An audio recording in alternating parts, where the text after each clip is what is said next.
नमस्कार, स्वागत आपका नादी टीवी पर। मैं हूं आपके साथ पारुल। आइए अब उस अंतिम सफर पर ट्विशा के आपको लिए चलते हैं जो अब हमारे बीच नहीं है। वो ट्विशा जो हंसमुख थी, वो ट्विशा जो जिंदा दिल थी, वो ट्विशा जिसके साथ आज पूरा देश खड़ा हुआ दिखाई दे रहा है। आज भोपाल की फिजाओं में सिर्फ सन्नाटा दिखाई दे रहा है क्योंकि सब मन से, दिल से दुखी हैं। सिर्फ वो चीखें लोगों के जहन में हैं जो ट्विशा की रही होंगी, वो दर्द जो आज ट्विशा के परिजनों के मन में है, दिल में है। आज ट्विशा दूसरे पोस्टमार्टम के बाद पंचतत्व में विलीन हो जाएगी। आज हम देख रहे हैं भोपाल का ट्विशा मामला जो पूरे देश में इस वक्त एक अलग विषय बना हुआ है, जिस पर हर कोई अपनी प्रतिक्रिया दे रहा है। हर कोई कानून, सिस्टम, ससुराल, बेटी, इन सब से जुड़ी हुई बातें कर रहा है।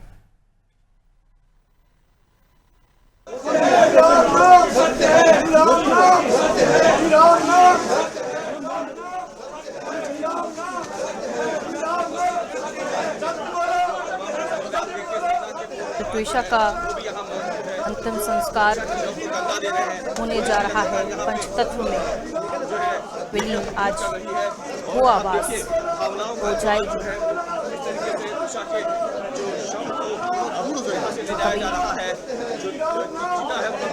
इस दुनिया में। रिजवान जुड़े हुए हमारा सहयोगी रिजवान। पंचतत्व में विलीन होने जा रही है ट्विशा। एक मरने के बाद भी अगर किसी को सुकून ना मिले, वो अपने लिए लड़ती रहे, उसे इंसाफ की आस हो और उसके लिए उसका पूरा परिवार लड़ता हुआ रहे। सांसें नहीं थी उसकी, लेकिन उसके साथ हर कोई खड़ा हुआ दिखाई दिया। ट्विशा मामला जैसे आज हर घर ने, हर माँ ने, हर महिला ने अपना बनाया है। ऐसा नहीं लग रहा कि एक परिवार की वो बेटी थी। ऐसा लग रहा है कि जिस तरीके से हर तरफ से प्रतिक्रियाएं और गमगीन माहौल है, लोग अपने आप इस केस से कनेक्ट होते जा रहे थे और आज पंचतत्व में विलीन होती दिखाई दे रही है वो बिटिया, वो लड़की जो हंसमुख थी, जो टैलेंटेड थी, लेकिन अब इस दुनिया में नहीं है।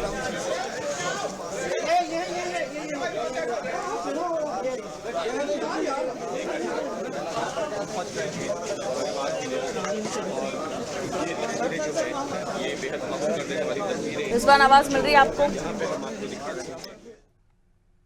इसके लिए न्याय की लड़ाई करीब 12 दिन से लड़ रहा था और आज वो समय आ गया है। और कहीं ना कहीं जो पूरा परिवार है वो उसका अंतिम संस्कार जो ट्विशा है उसका करने जा रहा है।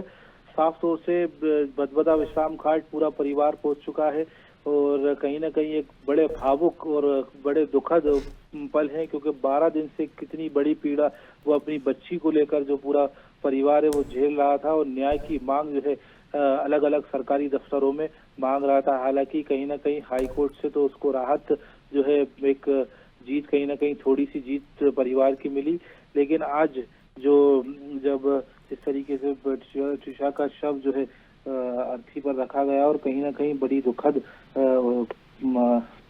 एक समय है पूरे परिवार के लिए।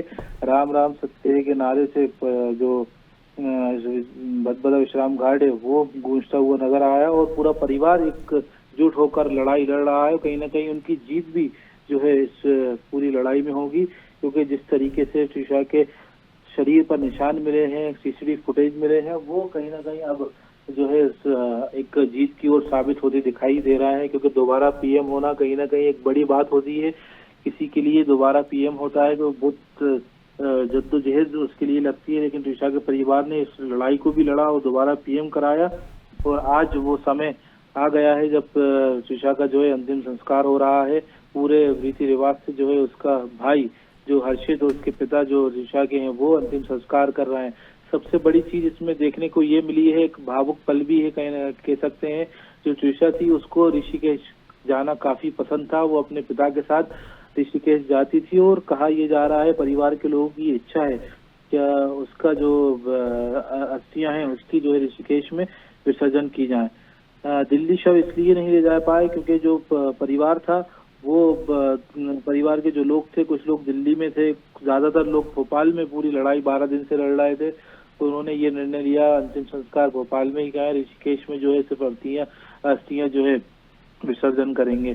देख सकते हैं किस तरीके से पूरा परिवार जो है रोता हुआ बिलखता हुआ दिखाई दे रहा है और सबसे ज्यादा बुरा हाल उसकी माँ और उसके भाई का है। वो बार बार बेहोश हो रहे हैं और सिर्फ न्याय की गुहार सिस्टम से लगा रहे हैं, लेकिन अभी तक कोई भी न्याय उनको नहीं मिला है और सिर्फ उनका यही कहना है। वो काफी हंसती मुस्कुराती एक हमारी लड़की थी और आखिरी दम तक ये कहती रही कि माँ मुझे यहाँ से ले चलो, मेरा दम यहाँ पर घुट रहा है, मेरे कैरेक्टर को लेकर सवाल उठाए जा रहे हैं। तमाम ऐसी चीजें जिनका जवाब अभी तक नहीं मिला है, ना ही पुलिस को मिला है, क्योंकि समर्थ जो आरोपी है, मुख्य आरोपी, इसमें वो गिरफ्तार भी हो चुका है, उससे भी पूछताछ पुलिस कर रही है। 7 दिन का रिमांड उस पर भी लिया गया है। जी बिल्कुल, आप क्योंकि मामला परत दर परत अब सामने आ रहा है और असली चेहरे जो इस पूरे मामले के गुनहगार हो सकते हैं वो धीरे धीरे उनके भी चेहरे साफ होते हुए दिखाई दे रहे हैं। हालांकि इस मामले में जैसे कि जानकारी मिल रही थी रिजवान की सुनवाई सुप्रीम कोर्ट इस पर स्वतः संज्ञान ले रहा है, इसको लेकर क्या जानकारी है? क्योंकि ये माना जा रहा है कि इस पूरे मामले को सुप्रीम कोर्ट ने बहुत गंभीर माना है और स्वतः संज्ञान लेने की बात कही जा रही है। इस पर कोई अपडेट आपके पास? देखिए, जिस तरीके से सोशल मीडिया पर और चीजें तमाम वायरल हुई, खुद मुख्यमंत्री डॉक्टर मोहन यादव से मुलाकात पूरे परिवार ने कही और उसके बाद सुप्रीम कोर्ट ने इसमें संज्ञान लिया और संज्ञान लेने के बाद 2 बेंच में जो है इस पर सुनवाई करने की बात सुप्रीम कोर्ट ने कही। हालांकि कल कहा जा रहा है इसमें सुनवाई होगी और तमाम वो साक्ष्य जो है रखे जाएंगे जो त्रिशा के लिए सबसे ज्यादा मजबूती से उसको न्याय उसके परिवार को दिला सकें। यानी सुप्रीम कोर्ट इसमें भी अब सख्त हो चुका है। जिस तरीके से उसकी याचिका जो वापस की वकील ने, पुलिस ने उसको गिरफ्तार किया, हाई कोर्ट ने भी इस बात को लेकर निर्देश दिए कि उसको गिरफ्तार करें और दोबारा पीएम करवाएं और पोस्टमार्टम करवाएं और उसका 7 दिन का रिमांड पुलिस ने लिया। कहीं ना कहीं एक चीजें जो है अब सुलझती हुई दिखाई दे रही हैं, क्योंकि त्रिशा मौत से कुछ देर पहले अपनी माँ से बात कर रही थी और मौत से पहले उसने अपनी माँ से ये भी कहा था, माँ मेरे कैरेक्टर को लेकर यहाँ पर सवाल उठाए जा रहे हैं, समर्थ से जो है मेरी बिल्कुल अब नहीं बन रही है। और 17 अप्रैल के बाद समर्थ ने इस बात को पुलिस को बताया है कि 17 अप्रैल के बाद प्रेगनेंसी के बाद से हम दोनों की जो है आपस में कहासुनी हुई है, उससे पहले चीजें काफी सामान्य थी। यानी जब 17 अप्रैल के बाद चीजें बिगड़ना शुरू हुई उसके बाद से ही यानी इन दोनों में काफी विवाद चला और विवाद के चलते 2 या 3 मरतबा त्रिशा जो है दिल्ली भी गई है, बेंगलोर की भी बात कहने में सामने आ रही है कि बेंगलोर भी गई है, वहां पर भी रही है, लेकिन समर्थ ने अपने भरोसे पे और बातचीत करके उसको वापस बुलाया और वापस बुलाकर भरोसा दिलाया कि वो इस तरह की दोबारा कोई भी ऐसी चीज नहीं करेगा जिससे वो लड़ाई झगड़ा पूरे परिवार में हो। लेकिन बार बार वही चीज प्रेगनेंसी को लेकर विवाद होता था। उसके बाद जो है एक बड़ा कदम जो है त्रिशा ने उठाया या उसकी हत्या की गई, कहीं ना कहीं अभी चीजें स्पष्ट नहीं हो पाई हैं। परिवार जो है पूरी तरीके से जो है टूट चुका है, क्योंकि 12 दिन किसी दूसरे शहर में रहना, अपने आप को मैनेज करना और इतने बड़े माहौल, मतलब घर में किसी की मौत हो जाए, वो भी ऐसे हंसते खेलते व्यक्ति की, एक हंसती खेलती महिला की मौत हो जाए शादीशुदा, उसको झेलना काफी बड़ी बात है। परिवार पूरी तरीके से टूटा हुआ है। अब कुछ ही समय में उसका जो है अंतिम संस्कार होगा और बदबदा विश्राम घाट लेकर शव को पहुंच चुके हैं, रख भी चुका है शव। पूरी जो रीति रिवाज है उससे उसका हर्षित भाई और जो पिता है वो यहाँ पर कर रहे हैं। बिल्कुल, क्रियाक्रम जो हो रहा है उसकी तस्वीरें भी हम देख पा रहे हैं। लेकिन जिस तरीके से पूरा मामला सामने आया था, ये माना जा रहा है 13 दिन लग गए कि पोस्टमार्टम हो और 13 दिन बाद एक बेटी के न्याय के लिए एक पूरा परिवार जूझता रहा। न्याय छोड़िए, इसके सिर्फ पोस्टमार्टम के लिए, ताकि सच बाहर आ सके। इस पूरी घटना ने इस देश को हिलाकर रख दिया और हर जगह न्याय व्यवस्था को लेकर, उन लूप होल्स को लेकर चर्चाएं होने लगी कि हमारे देश में सिस्टम के अंदर, कानून के अंदर वो लूप होल्स हैं जिनका फायदा ऐसे लोग उठा लेते हैं, जिसमें ट्विशा की सास भी शामिल हैं। और अब जिस तरह के खुलासे हो रहे हैं रिजवान, ये अपने आप में चौंकाने वाले हैं कि एक वो महिला जिसको न्याय की पूरी जानकारी है, जिसकी जीवन कानून और न्याय और कानून और न्याय और इंडियन लॉ के बीच बीता है, और दूसरा वो बेटा जो वकालत पढ़ रहा है, जो रोज कानून की किताबों को हाथ में लेता है।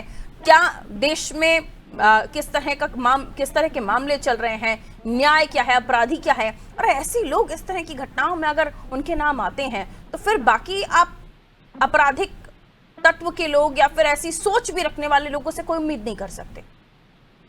देखिए, सबसे बड़ी बात तो ये है इसमें, इतनी बड़ी लापरवाही पुलिस की। एक जो परिवार है अपनी बेटी के लिए जब थाने पहुंचता है तो पुलिस उसको बाहर करके अपने थाने का दरवाजा लगा लेती है। यानी जो थाना प्रभारी दुबे हैं वो किसी भी तरह का रिस्पांस नहीं देते हैं। और आज भी हमने उनसे बात करने की कोशिश की, उन्होंने साफ तौर से इनकार किया और वो बचते हुए और भागते हुए नजर आए। यानी इतनी बड़ी लापरवाही है पुलिस की, उसके बाद भी पुलिस अपनी साक्ष्य छुपाने के लिए थाना प्रभारी भाग रहे हैं। एक जिम्मेदार अधिकारी हैं, पूरे इलाके के कप्तान हैं वो, उसके बाद जो है वो भागते हुए नजर आए। उसके बाद कटारा से उस परिवार को महिला थाने भेजा गया। महिला थाने में उस परिवार को परेशान किया गया, उसकी एक भी बात नहीं सुनी गई। उसके बाद महिला थाने से कमिश्नर कार्यालय भेजा गया। वहां पर जो है कमिश्नर ने थोड़ा आश्वासन दिया, लेकिन वहां पर भी कोई इस तरीके की ठोस सुनवाई नहीं हुई जिससे परिवार को लगे क्या कोई उनका साथ यहाँ पर भोपाल में दे रहा है। कलेक्टर से भी कहा जा रहा था, मिलने की बात हुई थी, मुख्यमंत्री डॉक्टर मोहन यादव से तो हालांकि मिले थे, उन्होंने भी आश्वासन दिया था। उसके बाद हाईकोर्ट का दरवाजा खटखटाया। यानी जो गिरीवाला है उनकी और थाना प्रभारी की लगातार बात हो रही थी। इस बात को लेकर परिवार के लोग लगातार आरोप लगा रहे हैं, लेकिन एसआईटी में उनको रखा गया है, उसके बावजूद उनको हटा नहीं रही पुलिस। ये सबसे बड़ा सवाल है, क्या ये परिवार जो न्याय मांग रहा है, जिसके लिए आपने एसआईटी बनाई है, जिस महिला की मौत हो गई है उसके लिए एसआईटी बनाई है, और उसी का परिवार उस थाना प्रभारी को हटाने की बात कह रहा है, लेकिन उसके बावजूद उसको एसआईटी से नहीं हटाया जा रहा है। वो भागता हुआ थाना प्रभारी दिखाई दे रहा है। कहीं ना कहीं बड़ा सवाल खड़ा होता है। आरोप ये भी है प्रशासन और शासन के फिर ये हमदर्दी दिखावा है क्या रिजवान? क्योंकि जिस तरीके से आप बता रहे हैं कि ये जो मदद या फिर हमदर्दी या फिर न्याय दिलाने की जो कोशिशें प्रशासन की तरफ से दिखाई जा रही हैं, एसआईटी गठित करना और टीम का पोस्टमार्टम के लिए हाँ भर लेना, या जो पोस्टमार्टम हुआ भी है एम्स के टीम का आ जाना, ये तमाम चीजें फिर क्या दिखावा है? क्योंकि जहां न्याय मिल सकता है, जो टीम सबूतों साक्ष्यों को जुटा सकती है, उसमें तो आपने एक ऐसा शख्स रख दिया जिस पर खुद ही सवाल हैं, और वो सवाल इसलिए भी जायज हैं क्योंकि इतने घंटों तक, इतने दिनों तक इस मामले को लटकाया भटकाया अटकाया गया है। बिल्कुल, जो थाना प्रभारी है उसके ऊपर ये भी आरोप है कि वो गिरीवाला के घर जा चुका है, उससे 12 तारीख 13, 14 और 15 इस बीच उसकी बात भी हुई है। परिवार के लोगों ने ये साक्ष्य एसआईटी जो कमिश्नर ने बनाई है उनको दिए भी हैं कमिश्नर को, लेकिन कमिश्नर ने एक नहीं सुन रहे हैं। उसके बावजूद उनको थाना प्रभारी को उसमें एसआईटी में रखा गया है। हालांकि अभी तक की ये अपडेट है, उनको एसआईटी से नहीं हटाया है। अब अगर हटा दिया हो तो कुछ नहीं कह सकते, लेकिन एसआईटी में वो थाना प्रभारी है, उसके ऊपर आरोप है कि वो पूरा सपोर्ट जो है गिरीवाला के परिवार को कर रहा है, समर्थ को सपोर्ट उसने किया। 10 दिन बीत जाने के बाद एक आरोपी को पुलिस नहीं पकड़ पाती, और दूसरे अपराधों में अगर हम देखें तो पुलिस को पकड़ना होता है तो कहीं से भी पुलिस ढूंढ कर लाकर इनकाउंटर कर देती है, या 10-10 दिन थाने में हिरासत में लेकर रख लेती है। लेकिन 10 दिन आरोपी मध्य प्रदेश में ही रहा, भोपाल जबलपुर के बीच में रहा, लेकिन पुलिस उसको पकड़ नहीं पाई। सबसे बड़ी लापरवाही पुलिस की है। कहीं ना कहीं जो परिवार आज पूरा टूटा हुआ है उसकी 5 या 10% कह सकते हैं पुलिस भी जिम्मेदार इसमें है। जी बिल्कुल, ये बहुत ही दुखद मामला है जो इस राजधानी में हमें देखने को मिला है, और इस मामले ने इसलिए भी तूल पकड़ा था क्योंकि ये ऐसे परिवारों से जुड़ा हुआ मामला रहा जो खुद इस प्रोफेशन से ताल्लुक रखते थे। यानी मैं जज गिरीवाला की बात कर रही हूँ, पूर्व रहमे जज रही, और समर्थ की बात कर रही हूँ। और ऐसे में वो बेटी उस परिवार के ऊपर भी, देखिए, एक तो उनके ऊपर तो सवाल उठ ही रहे हैं जो इस मामले में कल्पित बताए जा रहे हैं या जिन पर आरोप है, दूसरा उस परिवार पर भी, उस माँ पर भी सवाल उठ रहे हैं जिसने समय रहते अपनी बेटी की मदद क्यों नहीं की, उसकी भावना को, उसकी बातों को क्यों नहीं समझा। आज भी हमारे देश में तमाम लगभग आप 90% फैमिलीज को लीजिए जहां शादी होती है, मैरिज होती है और उसके बाद परिवार यही समझाता है कि नहीं ठीक है एडजस्ट करो एडजस्ट करो, लेकिन वो एडजस्ट कब इस तरह के घातक कदमों तक पहुंच जाता है किसी को अंदाजा भी नहीं होता। शायद उसकी मां को भी अंदाजा नहीं होता कि उसका ये कहना, क्योंकि जो चैट्स आई थी रिजवान उसमें साफ तौर पर बताया गया था कि जो समर्थ है वो ट्विशा पर उसके बच्चे को लेकर शक कर रहा था और उसके बाद उसकी मां ने समझाइश के तौर पर कहा कि इग्नोर करो। तो वो इस तरह की जो बातें होती हैं, जब पेरेंट्स अपने बच्चों के साथ अपनी बेटियों के साथ ऐसे समय पर नहीं खड़े होते हैं तो बच्चियां टूटती हैं। आपने अपनी बेटी को उस घर में दिया है लेकिन आपकी जिम्मेदारियां खत्म नहीं हो जाती हैं। अगर वो दुखी है, तकलीफ में है, तो वहां आपको हर तरह से उसके साथ खड़े रहना चाहिए। अगर उसी वक्त उसकी मां ने गिरिबाला से या फिर समर्थ से बात की होती, कोई एक्शन लिया होता, अपने परिवार में अपने बड़ों को बताया होता, अपने हस्बैंड को बताया होता, ट्विशा के पिता को बताया होता, तो शायद आज ट्विशा हमारे बीच होती। ये हमारे समाज के ताने बाने को भी बताता है कि जहां बेटियां घर से चली जाती हैं, इसका मतलब माताओं की, पिता की जिम्मेदारी खत्म नहीं हो जाती। बिल्कुल, सबसे बड़ा सवाल यही है, जब वो अपने माँ को ये सब चीज आप बीजी बताई उसने, तो उसके बाद से अगर घटनाक्रम की अगर हम बात करें, 12 मई की अगर आज की बात करें तो रात में ट्विशा शर्मा ने जो है शव जो है उसका लटका मिला फांसी पर। 13 मई को सुबह भोपाल में पोस्टमार्टम किया गया, पहला पोस्टमार्टम। देर रात परिजनों ने कटारा थाने में हंगामा किया लेकिन कोई सुनवाई नहीं हुई। अगर 14 मई की अगर हम बात करें तो इस बीच इन दोनों की जो गिरिवाला है और थाना प्रभारी की बात बीच में हो रही थी, ऐसा परिवार के लोगों का कहना है। 14 मई की अगर हम बात करें तो दोपहर में परिजन पुलिस कमिश्नर कार्यालय पहुंचे थे और विरोध प्रदर्शन किया था। हमने भी दिखाया था अनाजी टीवी पर किस तरीके से उनका आक्रोश था और वो रो कर जो है उनका बुरा हाल था। देर रात पुलिस ने रिटायर्ड जज गिरिवाला सिंह और उनके बेटे समर्थ के खिलाफ FIR दर्ज कर दी। यानी 12 और 13 मई और 14 मई को पुलिस ने FIR दर्ज नहीं की। 14 मई की रात को पुलिस जागी, उसके बाद दोनों पर FIR दर्ज कर दी। कितनी बड़ी लापरवाही है। 15 मई को गिरिवाला सिंह ने अग्रिम जमानत के लिए आवेदन दिया और उसी दिन शाम 7 बजे उनकी अग्रिम जमानत मंजूर कर ली गई। परिजनों ने पोस्टमार्टम रिपोर्ट मानने से इनकार भी कर दिया। देखिए पुलिस कितनी इसमें धीरा रवैया पुलिस ने अपनाया है। 12, 13, 14 और 14 की रात में पुलिस FIR करती है, जब पुलिस के ऊपर पूरे परिवार का, पूरी मीडिया का प्रेशर होता है। उससे पहले पुलिस ने कोई भी कार्रवाई इस मामले में नहीं की। अगर सही समय रहते पुलिस CCTV फुटेज निकाल लेती, चैट्स निकाल लेती, या जो और दूसरे मामलों में इतनी गंभीरता से पुलिस जांच करती है, वो अगर जांच कर लेती तो कहीं ना कहीं चीजें क्लियर पहले ही हो जाती। इतने 10 दिन बाद, 12 दिन बाद अंतिम संस्कार नहीं होता। 16 मई की बात अगर हम करें तो परिजनों ने जांच दिल्ली पुलिस को सौंपने की मांग उठाई, लेकिन परिवार के लोगों की एक भी बात नहीं सुनाई थी। 17 मई को परिजन CM मुख्यमंत्री डॉक्टर मोहन यादव से मिले, हालांकि उन्होंने आश्वासन दिया और सख्त कार्रवाई करने के निर्देश अधिकारियों को भी दिए थे। 18 मई को भोपाल कोर्ट ने समर्थ की अग्रिम जमानत खारिज की। परिजनों ने गिरिवाला की कंज्यूमर फोरम से हटाने के लिए राज्यपाल को पत्र भी लिखा, लेकिन अभी तक हटाने की कोई भी कार्रवाई, आदेश तो नहीं हुआ, लेकिन मौखिक रूप से कई ऐसी बातें चली कि उनको उनके पद से हटा दिया गया। 20 मई की अगर हम बात करें, जबलपुर हाईकोर्ट ने समर्थ के खिलाफ लुकआउट नोटिस जारी किया, लेकिन इस नोटिस का कोई फर्क नहीं पड़ा। समर्थ खुद जाकर जो है हाईकोर्ट में पेश हो गया। 22 मई को मध्य प्रदेश हाईकोर्ट ने ट्विशा की जो बॉडी है उसको दोबारा पोस्टमार्टम करने के निर्देश दिए। अब कहीं ना कहीं जीत इन परिवार के लोगों की हुई, क्योंकि लगातार न्याय की मांग रहे थे।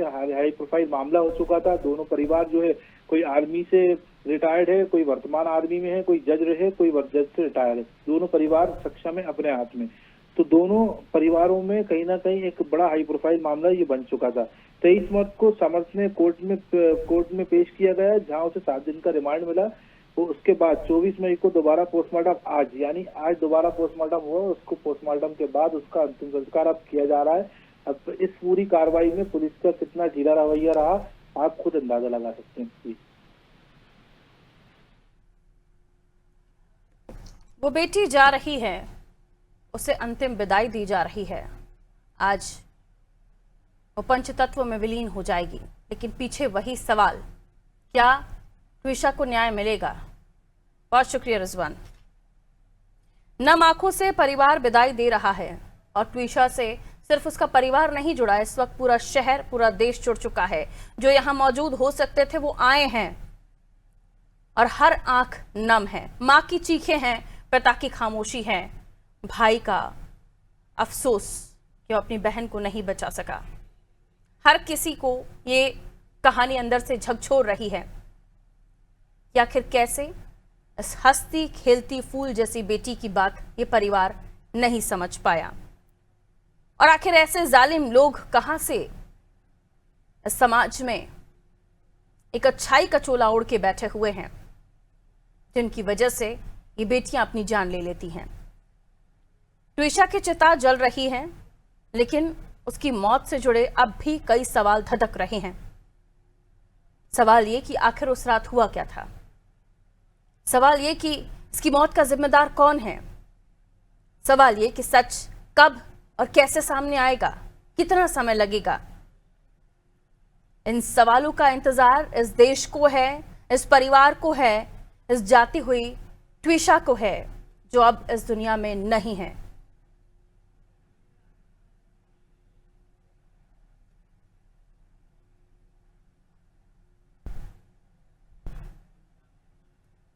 एक मासूम जिंदगी बुझ गई, सवालों में पूरा शहर घिरा हुआ है। ट्विशा की चिता जली, लेकिन सवाल अब भी धधक रहे हैं। बेटी को विदाई, आंखों में आंसू, दिलों में गुस्सा, और हर एक जुबां पर इंसाफ की मांग। हर जगह मातम पसरा हुआ है। भोपाल में हर एक शख्स की आंखें इस वक्त नम है, क्योंकि न केवल पूरा भोपाल इस केस से जुड़ चुका था, बल्कि इस देश से आवाजें उठने लगी थी कि ट्विशा को न्याय मिले।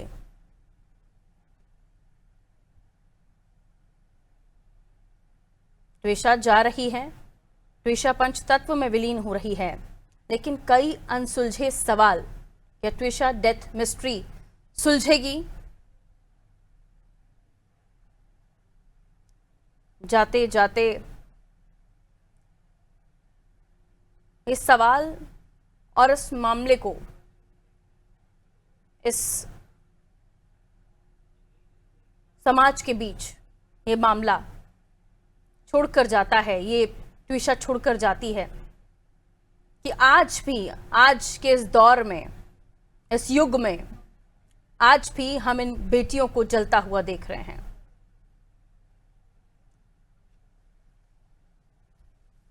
और आज तकनीक के इस दौर में, मॉडर्न साइंस के इस दौर में, मॉडर्नाइजेशन के इस दौर में भी बेटियां जल रही हैं, बेटियां आत्महत्या कर रही हैं, बेटियां मर रही हैं।